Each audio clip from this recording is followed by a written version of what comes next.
भी बताया कि भारत ने फजा से जमीन पर टारगेट करने वाले मिसाइल दागे हैं। DGISPR की जानिब से ये बताया गया है।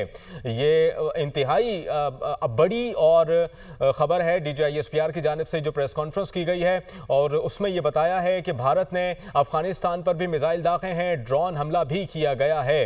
ये खबर आपको दे रहे हैं। भारत ने खत्ते को खतरनाक जंग की तरफ धकेल दिया। DGISPR ने अपनी प्रेस कॉन्फ्रेंस में कहा, नूर खान एयरबेस, मुरीद एयरबेस और शोरकोट एयरबेस को निशाना बनाया है।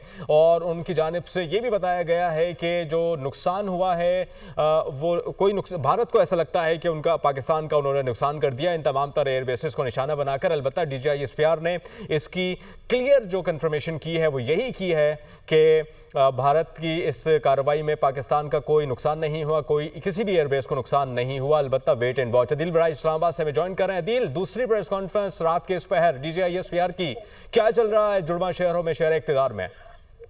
देखें, अब भारत जो है वो अब जंग की तरफ जाने के वो तमाम हरबे आजमा रहा है और उसने पाकिस्तान की जो 3 एयरबेसेस हैं उन पर अटैक किया है। ये मिसाइल हमले किए गए हैं, ये एयर टू सरफेस जो है ये अटैक किए गए हैं।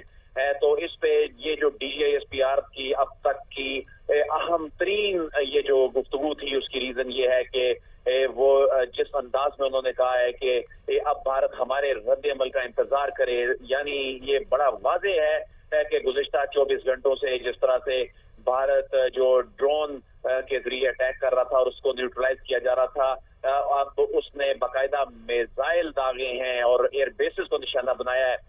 अब ये एयरबेसेस को निशाना बनाना जो है ये वाज़ेह करता है कि भारत का जो नुकसान हुआ था, जिसे वो 6 और 7 की मई की दरमियानी शब जो उसके 5 तैयारे गिराए गए थे, तो वो सुबह की वो शर्मिंदगी जो उसको सामना करना पड़ा और उसके बाद वो इसको छुपाता रहा कि ऐसा नहीं कुछ हुआ। लेकिन अब आलमी मीडिया ने रिपोर्ट करना शुरू कर दिया। BBC ने इस हवाले से जो है वो वेरीफाई कर दिया। उसके बाद वाशिंगटन को किस तरफ लेकर जा रही है पूरे खत्ते के अमन को?